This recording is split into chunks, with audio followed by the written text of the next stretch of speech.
thing. Can you please explain to me what OCD is? OCD is a multitude of thoughts that compel you to do something that you know is irrational, that you know you shouldn't be so scared of or scared of doing, and you think that I did this one thing that one time and it turned out terribly, and it will turn out terribly every single time I do it, so why do it? Like your brain says this, so you do this to make that not happen. It's very time consuming and very frustrating. Yes.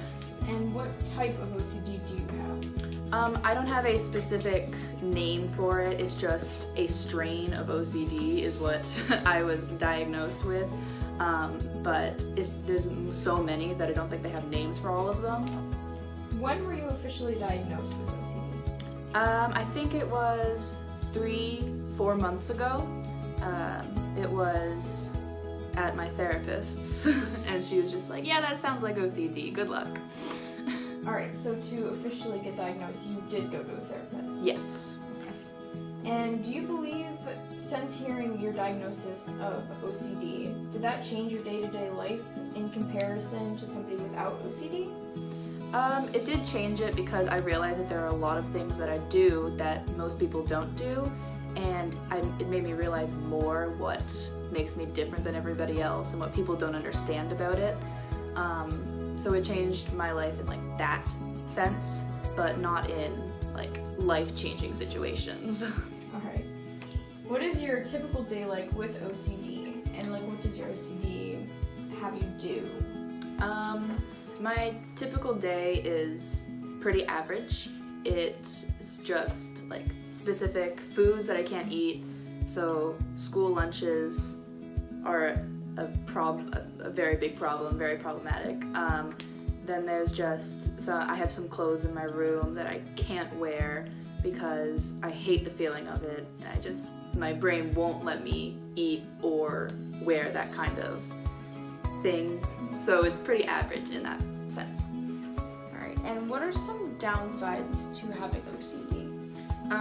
Like I said before, there are things that I can't do that I used to be able to do because my brain keeps telling me that I can't. There are things like focusing problems where there's something wrong, whether it's clothes or food or just like overall in my brain that stops me from listening in class or working on a project or presenting something. It all gets very confusing, like I'm caught in a thunderstorm and I can't think about anything. So it gets really frustrating with that, and there are a lot of other downsides, but that's the biggest one and the most problematic one. And if you are having those thoughts, what are some things that you do? Before I went to my therapist, I used to scratch my arms up, and apparently that is not good. So she started to say, you should, I don't know, play with your zipper on your jacket, or play with your hair, or play with something on your desk so you don't hurt yourself and you can get out of that thunderstorm. When you tell somebody you have OCD, what do you hope the response is? I hope the response is, okay, that's cool, I hope you're feeling better. It's nothing to treat me different about or anything like that. Are you pretty open about your diagnosis of OCD, and do you tell people often? I do, because I think it's pretty important that people know, because if I do something that they don't see as normal, they should know why I'm doing that and why I think I should be doing that. So I think it's good to be open about whatever you have. Do you wish that there were a cure for OCD, and if there were, would you take it? Yeah, I think I would, maybe. I think it would be easier to live my life if I didn't have to worry about all these things that I can't eat, can't wear, can't do. It would just be so much easier on my brain during school and just day-to-day life. So I think I would take it in that sense, but it's also what makes me unique among so many people. So in that sense, it might be hard to part with it, even though it's a very frustrating thing. Yeah, and what do you want to tell people with OCD?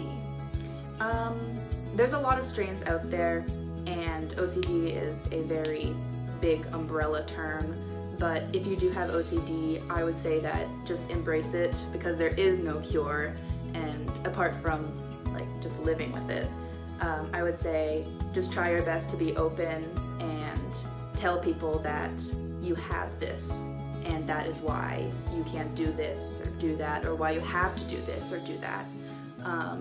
Just be open with people about it and try to spread awareness that this isn't such a bad thing. And what do you want to tell to somebody that does not have OCD? What do you think that they should know?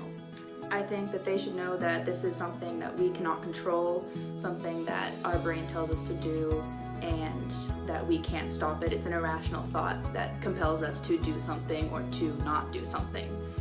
And I think you shouldn't treat us differently because of that. And I know it's hard because some people have trouble accepting things that are different, or some things that are changing the way that they see or the way they view the world. But you should treat everyone the same as everyone. All right, thank you for sitting down with me and talking about OCD. No problem.